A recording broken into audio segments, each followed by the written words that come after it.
အားလုံးပဲမင်္ဂလာပါဒီဗီဒီယိုမှာတော့အခက်အသင်ချပုံစံတစ်ခုကိုထုတ်ပြသွားမှာဖြစ်ပါတယ်ဒီချက်က x+1 x equal to 2022ဆိုပြီးပြထားပါတယ်ရှားမှာတော့ 2023x over 2x squared plus 2025x plus 2ရဲ့အဖြေကိုရှားမှာပဲဖြစ်ပါတယ်ပေးထားတဲ့ equation x+1 x ပတ်စာပြီးတော့ယူတော့ပါမယ် equation ရဲ့ဘယ်ဘက်ကိုရောညာဘက်ကိုရော1ပေါင်းလိုက်ပါတယ်ဒီခါမှာဆိုရင် x+1 x+1 equal to 2023ဆိုပြီးတော့ရပါတယ် equation ရဲ့နှစ်ဖက်စလုံးကို x နဲ့ညှိလိုက်ပါမယ်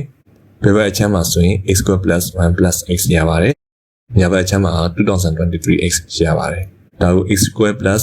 x plus 1 equal to 2023ဆိုပြီးတော့ပြန်ရေးလိုက်ပါမယ် 2023x ရဲ့တန်ဖိုးကိုလိုချင်တဲ့အပိုင်းကြီးမှာအစားသွင်းလိုက်မယ်ဆိုရင်ပိုင်းဝေမှာ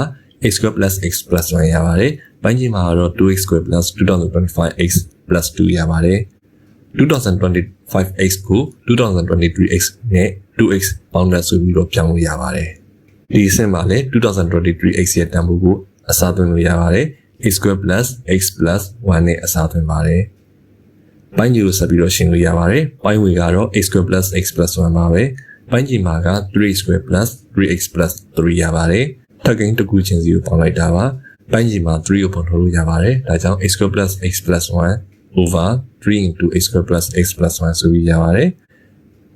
ပိုင်းဝေနဲ့ပိုင်းကြီး x squared plus x plus 1ကြည့်ပါတယ်နောက်ဆုံးမှာဆိုရင်ပိုင်းဝေက1ပိုင်းကြီးက3ကျန်ပါတယ်ဒီမိကုန်းရဲ့အဖြေကတော့ 1.3 ပဲဖြစ်ပါတယ်အခုလိုအဆုံးထိနားထောင်ပေးတဲ့အတွက်ကျေးဇူးတင်ပါတယ်